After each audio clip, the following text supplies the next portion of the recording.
kalsada, ano pala? Yung ano tawag doon, parang pinaano, gaspang. Nirarap. Nirarap nila. Oo nga. Para lagyan ng ano, Spalto. asfalto. Sa atin yan, bubutasin na lang yan. Sira lahat. Ayos ang ayos sisirain. Traffic. Traffic lang gawa. May construction sa unahan. Mahaba na naman ang pila dyan.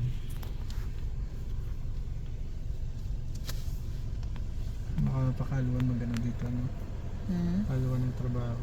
Puro machine. Parang kinayod nila, no? Di ba tinanggal nila yung ano, asfalto na luma. Ang bilis nga lang, tingnan mo dun sa ano, sa Juliet. Baba, di ba pag Baba, di ba pag nabalian yung tao, meron lalagay doon? Puputulin, ha? Sisimentohan. Bandage. Lalagyan bandage. Bakit? Tapos, Pipibali ka? tapos de dyan puputulin gamit ng Lagari ng pangkahoy.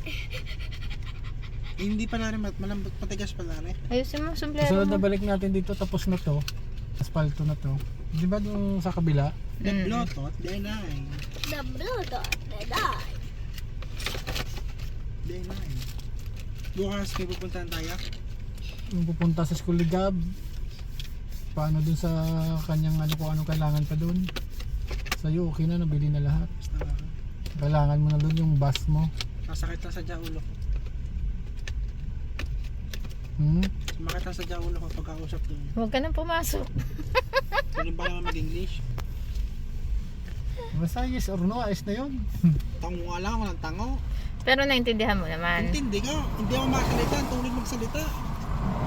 Kasi hindi ka pa gano na-expose sa mga English na ano, kasi yung naririnig mo lagi Tagalog. Kung pag nandun ka na, mabilis lang yung pick upin yung English nila. Okay pa rin? Mapipick up mo yan kaagad.